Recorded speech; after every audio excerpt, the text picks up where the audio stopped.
How you doing? I'm doing good. How are you? Really good. Well, I spend a lot of my time sat where I'm sat, where so this is my studio setup. Yeah, that's cool. That's one of the things I'm hoping to talk to you about. The music that Yeah, you're playing is music that I thought was cool. Anyway, I was listening to the Power Hour one. yeah, yeah. Yeah. That's like my main show. I'll tell you the story. I've been a musician, songwriter, musician since my late teens, and as you can see, I'm far from that now.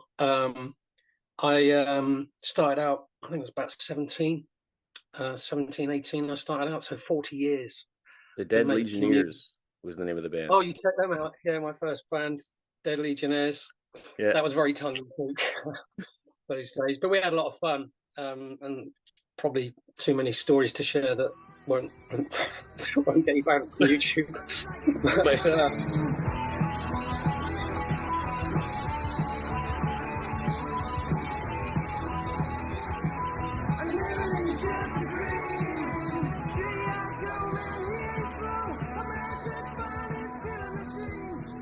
lots of fun, and I potted around in a few bands, and then kind of late 20s, I settled down, got married, had my beautiful baby girl. She's 22 now. Wow. But my ex-wife, she wasn't really into what I was doing, and so I kind of parenthood, work, music took very much a big back seat for a while. For about 10 years. And then just before the marriage finally broke down, I started getting back into music again. I started writing and recording, and I went from analog recording into digital recording. And so I was kind of cut my teeth learning a new process with Old Mindset, which was quite a conversion. But it did have a lot of advantages because of my knowledge of recording, analog. A lot of it did transfer quite nicely over to going digital, and thus I kind of brought a separate set of skills to a new way of doing things. And so I started gigging again, doing little solo sets, me and an acoustic guitar. Did that for a few years, really enjoyed that. But again, I used to work shift work, and that kind of got in the way a bit. And so I couldn't really concentrate on that as much as I wanted to.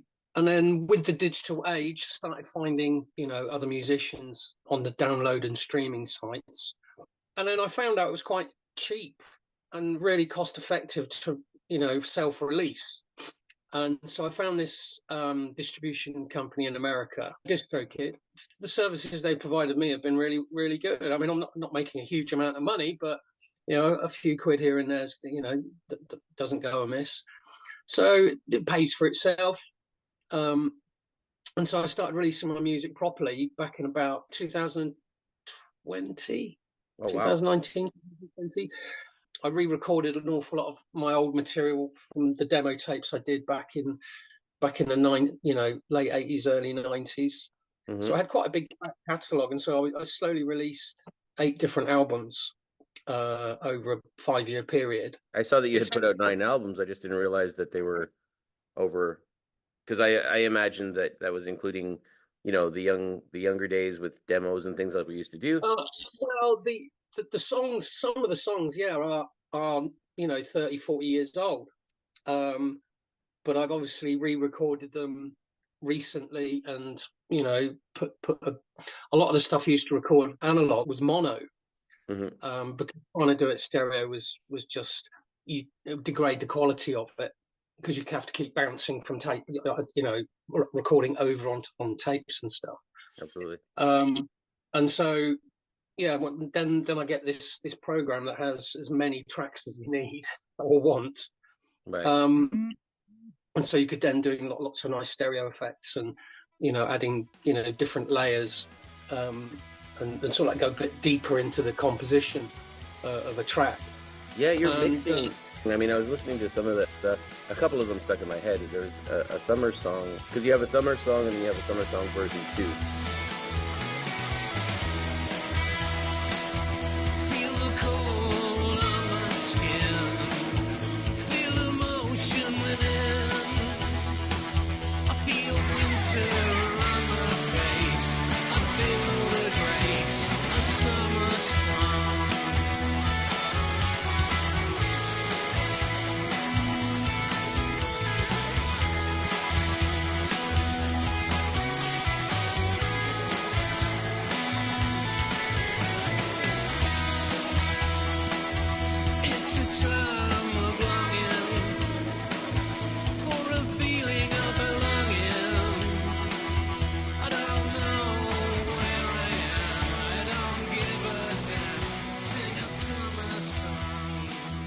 because you have a summer song and you have a summer song version too. Yeah. But, Well, there's a story behind that as well.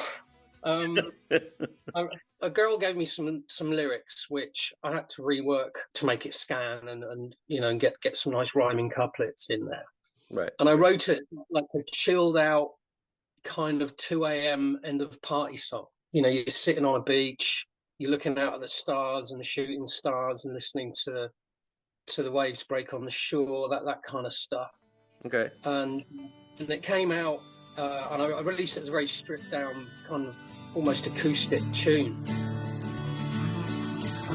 Feel the warmth on my skin. Feel the flow from within. Feel the sunshine on my own face. I feel the grace of summer sun.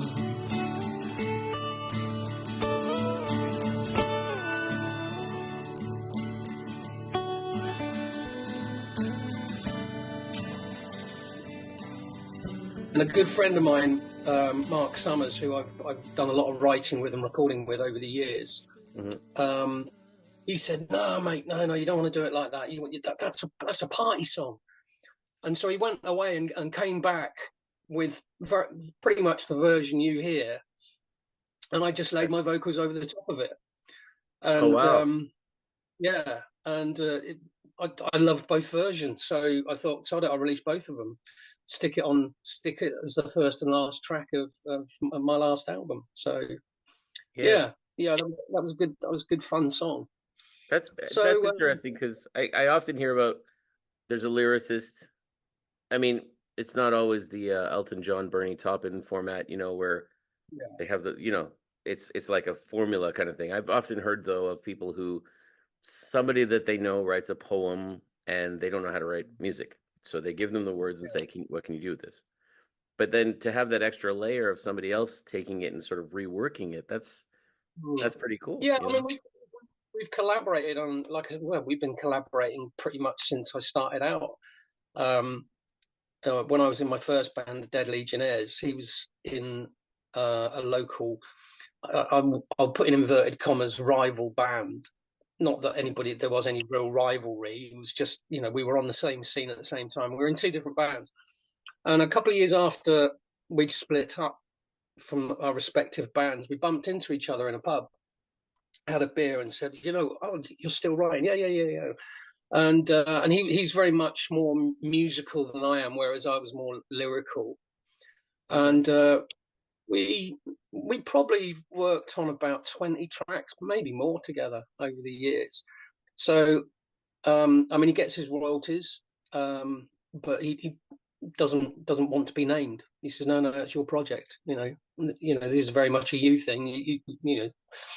But yeah, I mean, he gets his recognition. So he likes to kind of be the guy in the background a bit.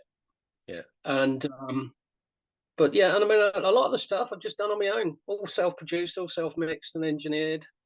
That was my next question for you. Yeah, well, that's what I do. Again, that's still a learning process. Which DAW are you using currently? I'm using a Studio One Artist. Okay. Which and my mate Mark is always telling me, go professional. Just, it's worth it. It's worth it. And I'm thinking, I haven't even figured out the basics yet. Yeah. So I just stick to what I know, record it. Try not to over-engineer it. Try not to over-produce it, and just release it reasonably raw. And I mean, it's I'm really proud of the results that I've come up with. I get regular airplay on different radio stations around the world, and so if they think it's good enough, it must be. So that's what I take from it. Yeah, that's part of the thing, right? Is we make this music from our hearts. We put it out there. I saw in your bio you were saying heart on a sleeve lyrics, Yep. There's a lot of emotion. It's really difficult sometimes to put the stuff out there and just kind of go, this is like a piece of my soul.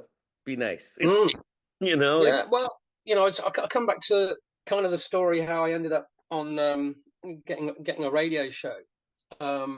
Was so So this would have been 2 years ago. What are we now? 2024. So 2022 was when I started. So yeah, in about 2020, I noticed a musical friend of mine, Charlie from Rolling Exile, lovely guy. You need to get him on. He's a lovely bloke. Okay.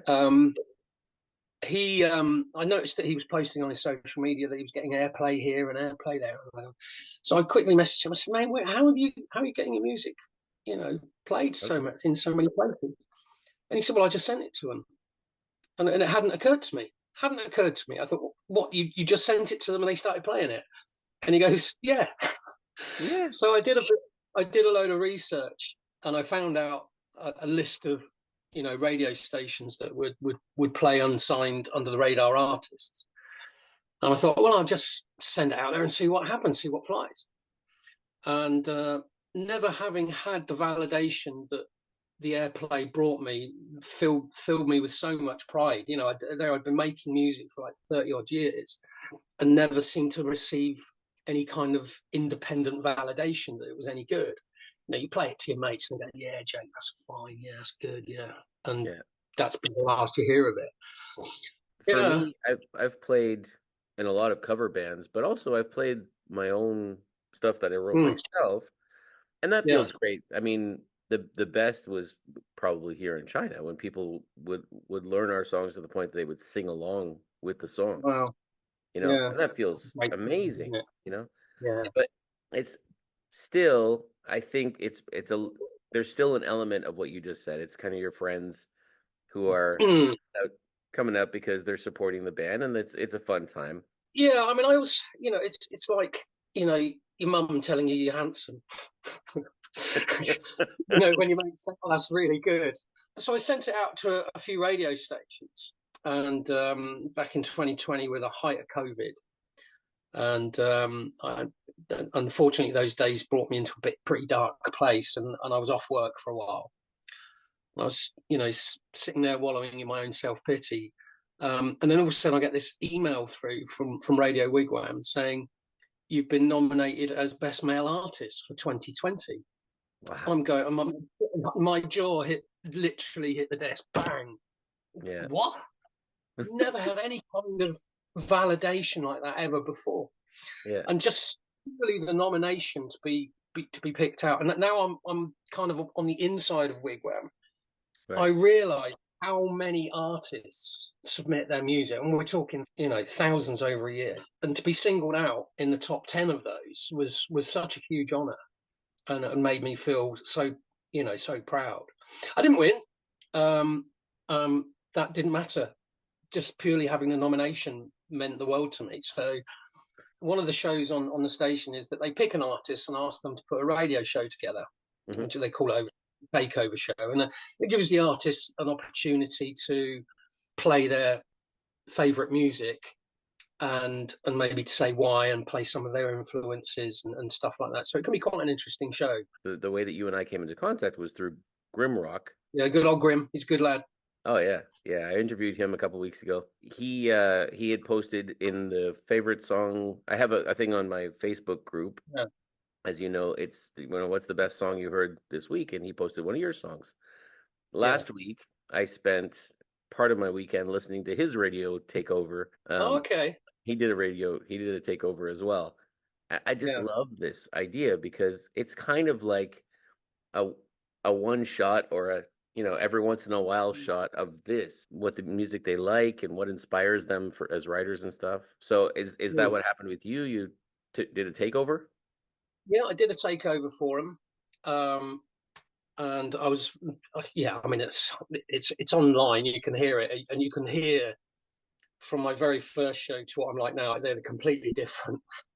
I was, putting now I put a lot more expression into my voice. So, I found my radio personality, if you like. Okay. But yeah, it was, I thought it came across okay. And it just so happened that the two guys that were running Wigwam at the time, after the show had gone out, were attending a gig in my hometown here in Reading, in Berkshire, in the UK. And dropped me a message, "Oh, we're going to be here at such and such a time. You fancy popping in for a pint?" be nice to meet you, because I never met them before. Right. So got to the bar, shook hands, nice to meet you, blah blah blah, and both of them said, "Oh, thanks for doing a takeover show. We really liked it." And cheekily, I just said, "Well, I'll do another one for you if you like." And they kind of just went, and I said, "Well, I'll do more than one if you like." And then their eyes lit up and they looked at each other and said, "How many can you do?" Really? Oh, okay. Yeah, that's how I became a presenter on Radio Wigwam. And here I am. I'm just recording my 111th show. So I've been doing it just over 2 years. I do 2 shows a week now. One is my Power Hour, which is just basically playing the music I like, or the type of music I want to hear.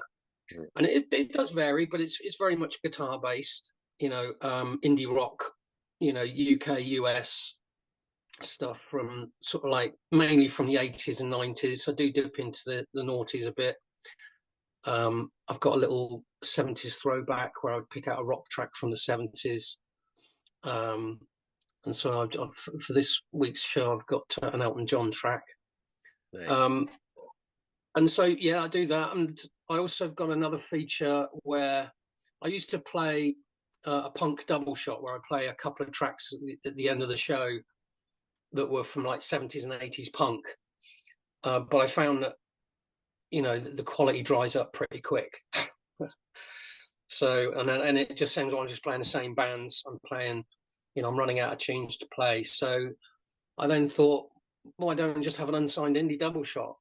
And so I would find out an unsigned or under the radar artist and just play a couple of tracks back to back, give a little bit of a chat about the bands, give them a bit of promo, to just fit the ethos of the radio station. And then that led on to, I think last August, there'd been a show called The Gunslings and Outlaws, but it was a playlist show. So there was no sort of voice as such. And Chris asked me, would I like to do it? And I said, well, I'll give it a shot, see what happens. And I think I've done 50 of those shows now. I'm coming up to 50 of those shows. And again, you just play, it's all unsigned, under the radar artists, and just play about 13, 14 tracks every week, and just, chat about each band for about 20 seconds, gives them exposure. And hopefully having that voice between the tracks makes it a bit more of an entertaining radio show. That's how I ended up in radio. That's very cool. I mean, that was actually definitely one of my questions, is how did you go from playing music, stopping for a while, going back into it, and then going into radio? And you've answered all of that, actually. Well, it's a funny thing. I mean, I'm not saying I've given up on making music, but I've pretty much said all that I wanted to say. There's plenty of songs about how the personal stuff. There's a couple of tracks I've written about mental health issues. And there's one called Fading In, Fading Out, which I tried to do in the style of Faith No More. I'm not sure I quite achieved it, but that was the idea behind that track.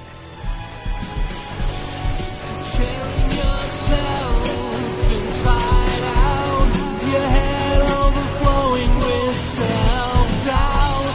The tears start to flow as the envy starts to grow. Your hands start to shake, your heart begins to break. You're fading in, you're fading out. I don't know if you found this, but I think there are two types of musician. There's the trained musician, and then there's self-taught or have sought out lessons and stuff like that. And the tutored musicians tend not to be able to improvise. They can they'll sight read, which I wish I could do, but they'll read it and play it perfectly, note perfect, never make a mistake. And you say, right, add a bit of a flourish on there. And that there doesn't seem many musicians that can do both. There are a couple of things. One is, like, I've found that when I find the musicians who can do both, it's fantastic. I mean, Yeah. I love playing with people like that. You play in a jazz band with someone, you give them the charts, they can read them, but then you say, okay, it's getting a little tired. How about the middle 16? You just go, and they go, okay. Episode 51 with Ben Dietrich, who is a classically trained from literally when he doesn't remember. He was so young, he doesn't remember the first time he played the violin. You know. Wow. And he's conducting now, and he's teaching in Vienna at the moment. And he also loves improvising. And I think that's like, it's almost like a superpower. It's incredible. I was lucky enough a couple months ago to watch Ben actually teaching a youth orchestra. I think it's 60 kids. And it was amazing because, of course, he's reading the score for the violin, viola, cello, and the bass. He's reading the whole thing. But I knew he was like, he'd pick up the violin sometimes in some of the pieces that he was doing, and he's saying to the kids, try to imagine the feeling of this. It's supposed to be festive. And he would just pick up the violin and start playing, like improvising something over top of this orchestral music. And I was like, I'm so envious of people that can do that, those kind of musicians. So envious. It's a different thing, though, because one of the things I was going to say, like, as a music teacher, I'm seeing how music teaching is changing. So when I was learning with the Royal Conservatory of Music as a kid, it was kind of like you were meant to learn, okay, do your scales for an hour and do your arpeggios and do this and da. But actually, I was so lucky to have a really amazing teacher that she used to encourage me to do my own stuff as well. Yeah, I think that's become the norm now, is that we try to teach kids, reading music, standard notation when it makes sense. Like if you're playing a song and you can already play it, then why am I teaching it how to read the same song? You can already play it. Yeah. I get it. So that's changing. I'm very much self-taught. Going back to an old school friend who I'm still in touch with now, Charlie. He he could play guitar. Mum could play the piano. Dad was in music production, so he very much was born into a very musical environment. And he had a lovely white and black Fender Strat. And so he was playing an instrument that was probably nearly a month's wages for his father back in those days. Wow. Yeah. Anyway, so the thing was, all the girls loved him, and I kind of put it down to, right, well, if I could play the guitar, then the girls might start looking at me. So that's the first time I've heard this story. I was about 19. I was naive. And so I picked up the guitar and started learning to play with chord books. Didn't have the internet in those days, didn't have any of those kind of things still. Literally a chord book with, the little dots in the little grids. And trying to play with cassettes, and then you'd play it, but then you have to turn around and rewind it so you could hear the part back again. Did all of that. And so, and when I joined my first band, funnily enough, with Charlie, I picked up the guitar and I started writing my first tunes and started writing. And so within 2 years, I was on stage playing an instrument that I'd only just picked up in relative terms. And it turns out that guitars don't necessarily make you a better looking man. It helps if you've got good looks and charm, which Charlie had and I didn't. So, but look where it's got me. So here I am 40 years later, presenting a couple of radio shows and getting my music played, in all different countries across the world. So, I haven't done too bad. Yeah, and I've been spending most of this weekend listening to your songs. You posted "Do What I Say." Yeah, that's my latest. Released it back in January. Yeah, that one. The idea about that was kind of serial killer, speaking from the serial killer's kind of own mind, how he didn't really see what he was doing was that wrong. Was that an actual interview at the beginning, or was that? That's Ted Bundy. For the record, you are guilty of killing many women and girls. Yes. Yes. So come with me. Let's see where this leads. I can be so good for you. We can satisfy our needs. I wanna keep you near. There's no cause for alarm. Just come with me.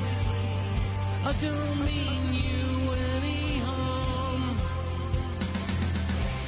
Just do as I say, and everything will be okay. Just do as I need. I will do as I please. I mean, I think it's really effective because it sets the stage before the song actually kicks in. Yeah. So my comment to you in the Facebook group was just that. It's like, it's a hard story to follow, and I didn't mean it's complicated to follow. I meant like, because No, I got it.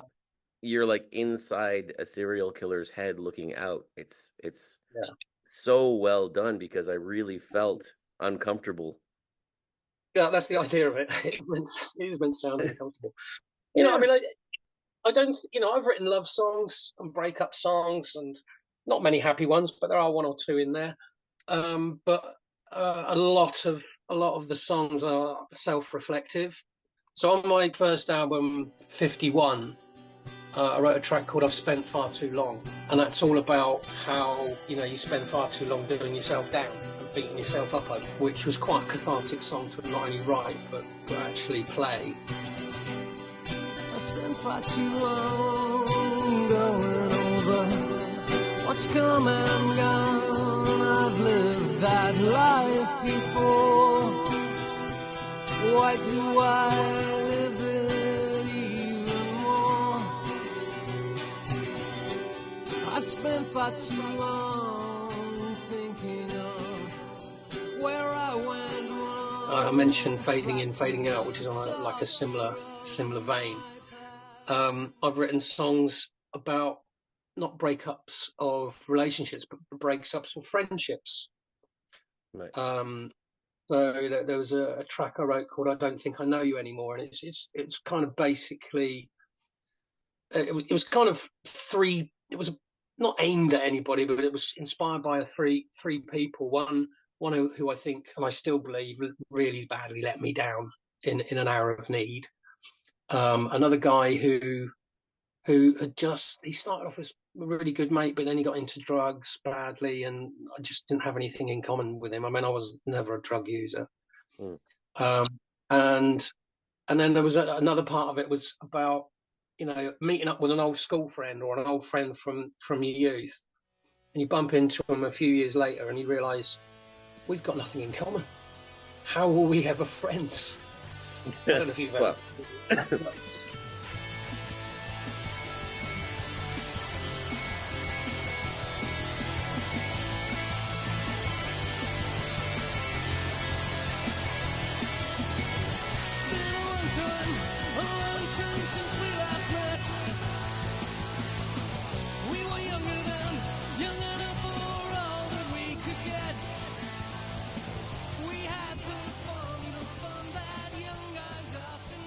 So yeah, I like to draw inspiration from slightly different places, and try and look at stuff from a slightly different point of view. I wrote a song, or again I did a bit of a summer song. I did two versions of the same song, but they did actually have different lyrics, but the same melody, same chord progression, but one was 4/4 and the other one was 6/4, and it was called "Never Say No." As the clock strikes at midnight, you light me a cigarette, whisper everything's alright. I look into your eyes, do they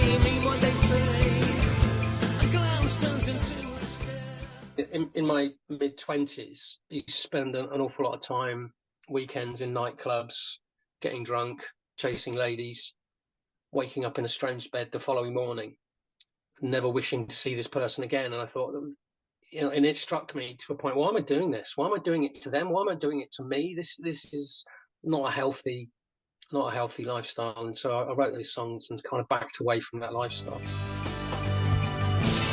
The smoke is beginning to clear as it rises into the air. It's 5 in the morning now.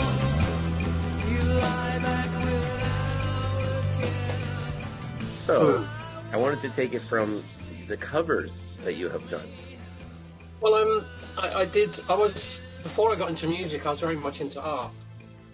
And I was quite good with, you know, watercolours, and I'd completed my A-levels, got an A-level in art. I wanted to go into graphic arts. Unfortunately, I wasn't quite good enough. I didn't make the cut, but I've never lost that kind of eye for design. And so, and I'm pretty good at, you know, kind of photo editing as well. Okay. So my latest, it's quite a bizarre setup. But the cover, there's a picture of me, on my latest album, Paroxysm, which has me standing in the middle of a desolate, what looks like war-torn street. And the picture of me was actually taken on Brooklyn Bridge. And the photo is actually of a Ukrainian street after one of the Russian attacks. I managed to blend the two so well, you can't really see the joints. Because I get an awful lot. A lot of people ask me, where was that picture taken? I go, well, kind of Brooklyn Bridge in Ukraine. Different times. A couple of places. yeah, I'll get around a bit, you know. And so, yeah, 51 was a kind of slight pastiche on Adele's album titles, 1926 or whatever they were. Yeah. I thought, sorry, I'm going to bang in there 51. I don't care. Then next album was If Only. I met this lovely lady who I developed a really good friendship with. I quite liked her in a way that she wasn't really interested in. You know, I was looking for something a bit romantic, right? And she was just looking for friendship, and which is a shame, understandable. You know, I lived with it. And so I wrote a song called If Only, and then kind of surrounded the album with that. And so the cover of that album is just me standing in this kind of almost like dreamscape. I released another album called Backward and Forward.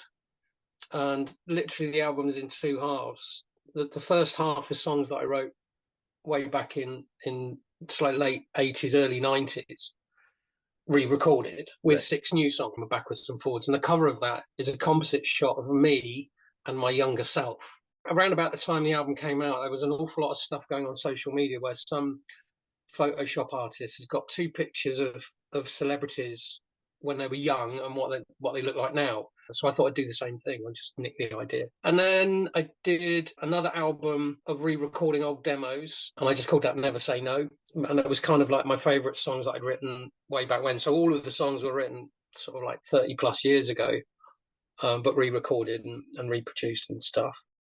The cover of that album was me handwriting the lyrics to the 2 versions of Never Say No, and then superimposing them onto this kind of green, sort of smoky background.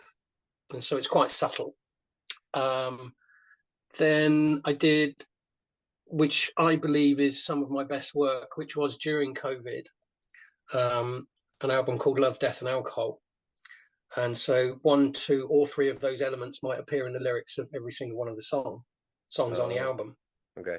And then out of the blue, I wrote 2 or 3 songs, and I still had 1 or 2 left in the old back catalogue that I hadn't reworked.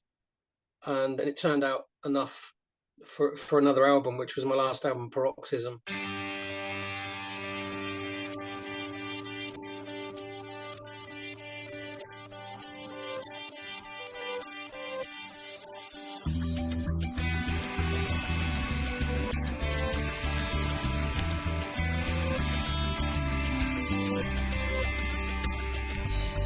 I find myself saying the things you used to say. I see your smile in mine, saying everything will be okay. As the years roll on, I still can't believe that you are. And just so if anybody asks, I've actually put the definition on the front of the album cover. I didn't see that you had done that, but I did look it up. It means a sudden outburst of emotion, effectively, which I think, you know, all of us at some point in our lives just want to scream and just and that's very basically what it is. And you know, the content of the album pretty much reflects that. Even though the track I called Paroxysm is an instrumental, just to put a bit of a, you know, cryptic slant on things. Yeah.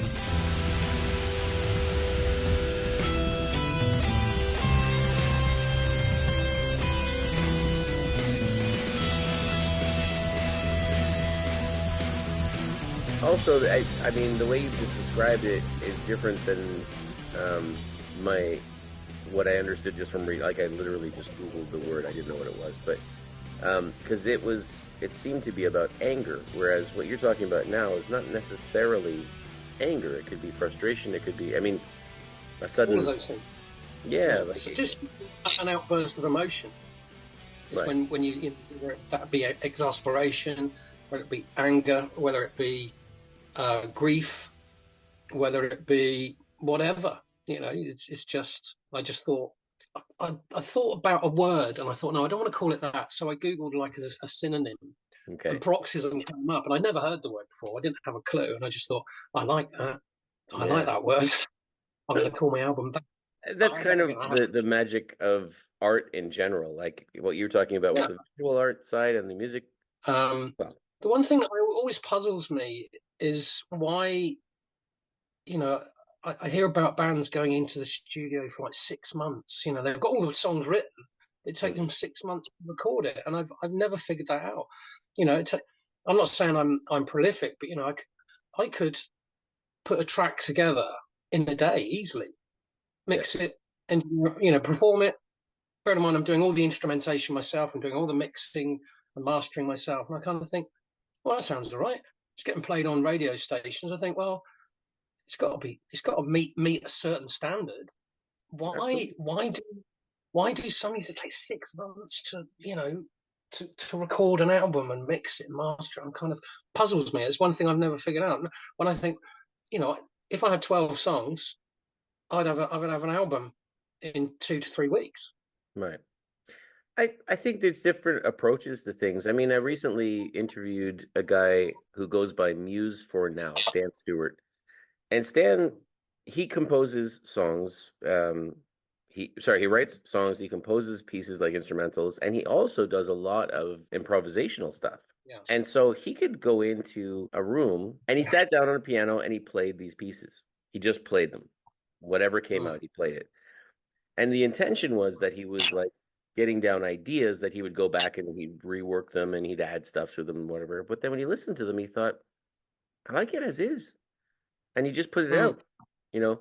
So I think there are different approaches to things. Like, I mean, if you're a pop star, let's say you're Justin Bieber, and you're going in with a team of songwriters and you're going in with a team of producers, it's not like, you know, there's so many layers of things that I think, honestly, a lot of that is the internal marketing of that team. So it's not so much that it takes him 6 months to write and record the songs. It's that everybody has to be on board with it, and you have to get that whole machine rolling. I suspect there's more of that than actually the artistic side of things. Because when you sit down with your computer and your ideas and your guitar, you don't need to sell anybody on the idea. You need to finish a really good song, send it out to people, and then people have the chance to react and feel from it, you know? So maybe that. I hadn't really thought of it like that. I mean, I suppose if you've got, you know, 20 people invested in one song, you've got 20 opinions to kind of bring in, you know, get into line. Yeah. Whereas $20 million $8, I think. Yeah. That's out next week. Well, Let's be undusted next.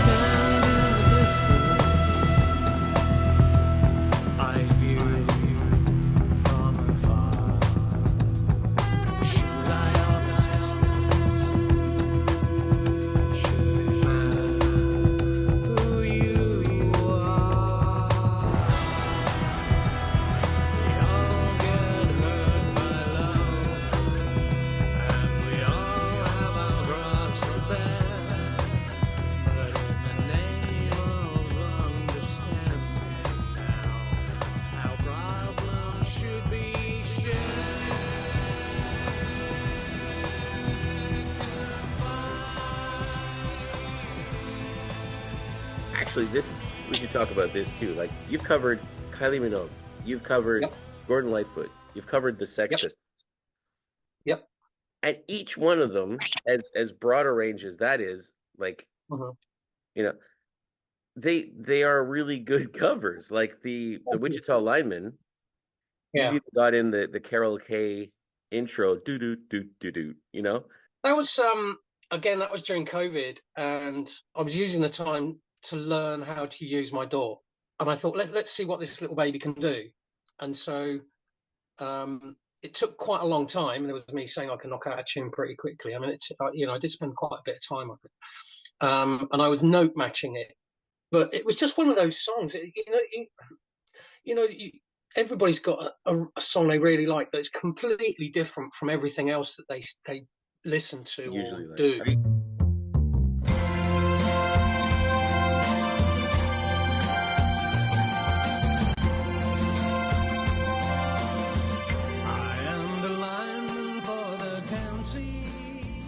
I've loved all of my time, in the music environment. I love making music, and I love sharing music and helping out other bands, especially on Radio Wigwam, which, I think because we play an awful lot of indie artists, a lot of musicians listen to the station. Mm-hmm. And so the audience is more like a community of musicians from all around the world. Yeah. I get friend requests on Facebook and Insta and X, from people all over the world. I mean, I know ultimately a lot of them would like me to play their music. I don't blame them. I'd do the same. But I've got to know Grim literally through my work on Wigwam. We FaceTimed each other a couple of times, had a little chat, and he's very supportive. He's a really good guy. The Wigwam have had 2 live award ceremonies, and I met the brilliant guy called Alan Sweeney. He's another one you might want to have on. Okay. Because the band's just released a new album. Great sound. Proper sort of that late Britpop indie rock kind of stuff. Okay. And it's done really well. Really, really well.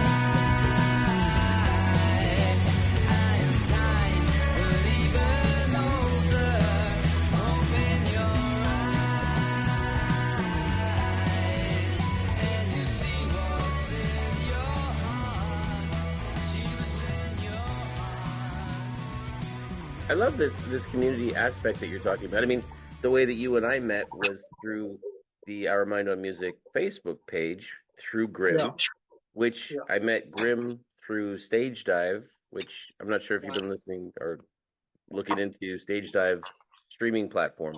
Their streaming platform is set up to actually allow anybody to be on there. Their whole premise is that they don't want to be for example, Spotify, where, you can put your stuff on there, go ahead. but we will never, ever pay you. Their premise is you get anybody streaming your music or your content, like for podcasts, for example, and they take out 50% of the streaming revenue for themselves, which makes sense because they're setting up the whole thing, you know.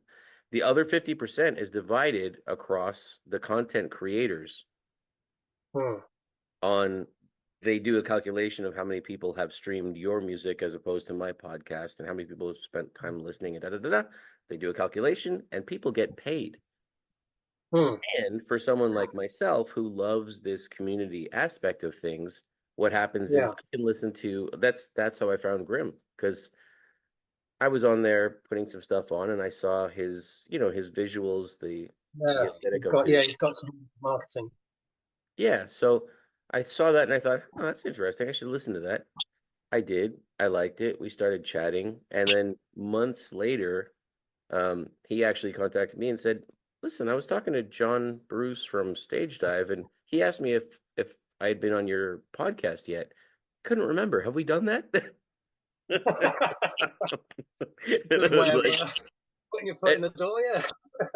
Well, I mean, he does quite a few interviews. He's very busy with his stuff. So he's real nice guy. I mean, he hooked me up with a radio station in New Hampshire. Manchester, New Hampshire. You're also you're on Lonely Oak Radio. I'm on there daily. I mean, over time I've sent them all my albums, and within a couple of days I'm on rotation. And now because we've got so much of my material, you know, all 9 albums worth, I'm pretty much on daily. That's sometimes twice. Yeah, and I love that because they're playing your stuff, and like, not to over emphasize the point or whatever, but with Stage Dive, like one of the things I loved is when I put stuff on there, and then I spoke with John Bruce from Stage Dive. He had listened to all of it. Like, oh wow, the actual material that's on there matters to the guys who are putting it on there. You know, I just thought that's what you want, like, you know, and it's amazing because they actually care. Like he was naming songs by Grim at the time when, you know, there were only a couple artists on, but you can do that now with him, which I love that. And what you're talking about, where you get friend requests and then that's how you learn about people's music or you meet them through their music. I actually really love that. You know, I just love the idea that there's this whole new thing, like the opportunities that you were talking about. I remember recording on a Foztex, like 4-track with a cassette, literally, that you'd have to, you know. I had a Yamaha MT100. I've still got it. I can put it out. Yeah, I love it. Yeah, there she is. Holy cow, that brings back some memories, my friend. Oh God, does it? My MT100. That was state of the art back when I bought it. Well, yeah, look, it's got faders and everything. I mean, the one we used was very basic, and you know, and what you were talking about, bouncing tracks and things like that. I've got some recordings from back then. It's at the time we were so happy. Oh my goodness, I've done harmony guitar solo, but when you listen to it now, it's just hiss, and I haven't figured out how to clean it up, but. Well, I did digitize a lot of those recordings, and what I tried to do was actually piece them back together. And then I realized, you know, it's easier just to re-record it. Yeah, exactly.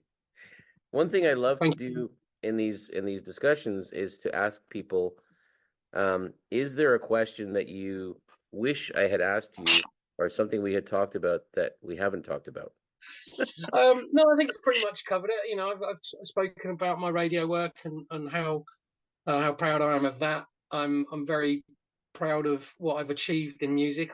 You know, I haven't made any money. I've made a bit, but you know, nothing to speak of, nothing to worry the tax man. And you know, I'm just proud of the validation that I've got. You know, you sit there for years and years and you asking yourself, why am I doing it? Well, I enjoy it. That's why I do it. And then relatively late in my musical career, I've suddenly got that validation, and it drives you on, and it gives you that purpose to keep going.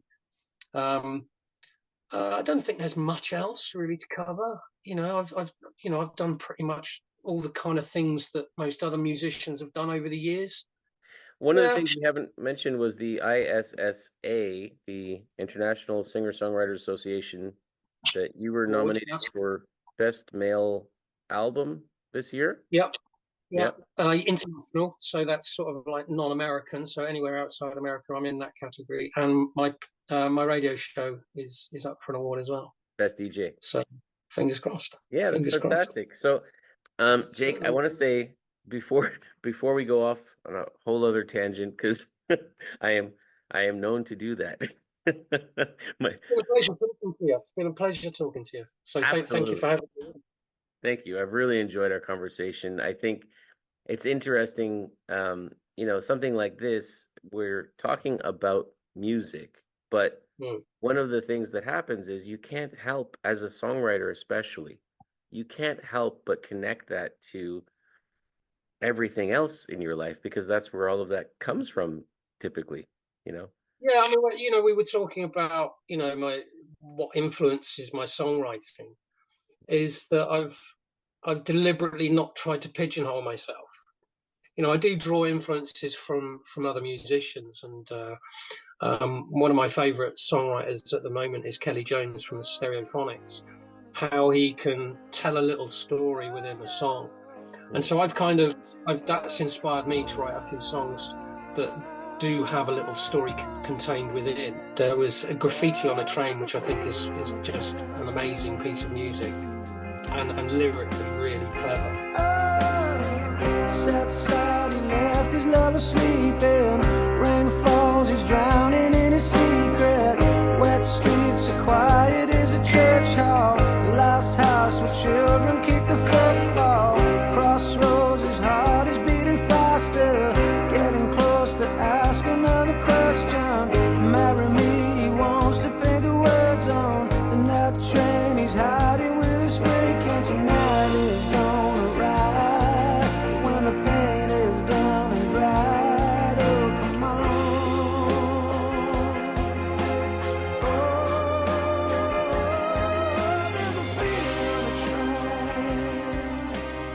Kind of use the influence of that song on a woman kind of leaving her partner right early in the morning. I can remember driving to work one day, and occasionally you see a car and it's just full of stuff. So sort of somebody's obviously moving flat or moving house, and the car is absolutely, and it just kind of, a line came to me which was her whole life on the back seat, which I really I thought was inspired. I thought that's a brilliant lyric, and I managed to remember it, and I built a song around just that one line. And it was this girl kind of leaving her boyfriend. And so like verse 1 is her in the act of leaving. Verse 2 is him finding out and coming to terms with it. And then verse 3 has a tragic ending. I won't give it away. Listen to it, see what you think. The song is called Another Breakup Song. It's 5 in the morning, her whole life on the backseat. Mist turns to rain. Wipers glide with a heartbeat. Driving through the streets where she once played as a child. She turns on the radio. Her mind drifts for a while. And the radio plays another breakup song.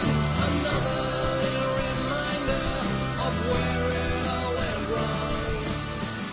And the radio plays another breakup song. There's the creative outlet of music, which is, it seems obvious to most people, but what I've been surprised by is how many songwriters I've talked to who talk about the music as kind of a therapy. It's therapeutic for people. You said there was a song that you wrote that was quite a cathartic moment where you realized you were putting yourself down, and you wrote that, and that sort of hearing it and thinking that through, can be very therapeutic for us as songwriters. Yeah. I thought that was interesting. Yeah. Like I say, there's there's an awful lot of self-reflection in my songs. It might sound like I'm criticizing somebody else, but I'm actually directing the lyrics directly back to myself. Especially with I've spent far too long. which I mentioned earlier. And it's just, rather than write another Pappy love song, and I've written them, I'm not going to say, I'm anti them, but I like to, like I was saying about telling stories, I like telling a little story if you can in 3 verses, or, tackle a subject from a different angle. There's a very stripped back kind of low key song I did, I Have One. I'm nearly always drunk. I don't know what to think, but I hate this whole damn world, so I'll have another drink. Kind of reflection on, the story you hear so many times out of the United States where somebody goes back to their workplace and shoots the place up because they got fired or whatever. And so I wrote a song from that guy's point of view. So sometimes it can be, I suppose I take a little bit of a risk in terms of how people might view me as an artist who's writing this stuff. Going, what the hell is this guy getting out of this? But I just think it's just kind of telling those little stories that you don't normally hear in songs. I'm sure there's plenty out there, but it's just rather than, like I say, get trapped in a hole of just writing breakup songs and love songs. But I quite like exploring sort of areas that you wouldn't normally hear in a song. One of my favourite artists, well, I mentioned earlier, which is Faith No More. The Real Thing album is probably one of my top 10, well, it's not probably, it is in my top 10 favourite albums. The Real Thing, the actual title track, it's all about drug taking. Zombie Eaters is about, is sung from the point of view of a baby child being demanding on its parents. It's kind of that slightly different view of a song. Who thought of writing a song about a baby? Yeah, and their thought from their perspective. Yeah, and it's such a brilliant track. It's a brilliant album.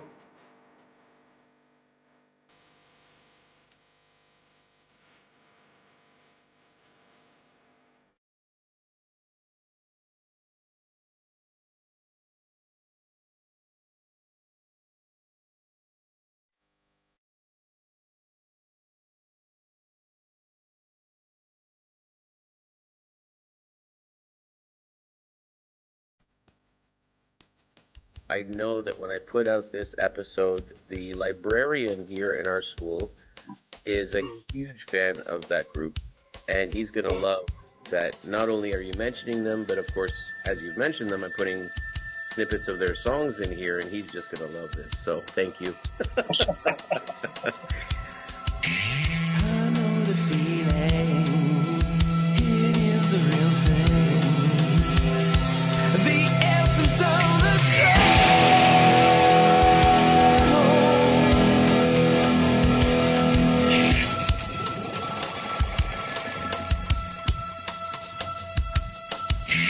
the perfect moment, that golden moment. I know you feel it too.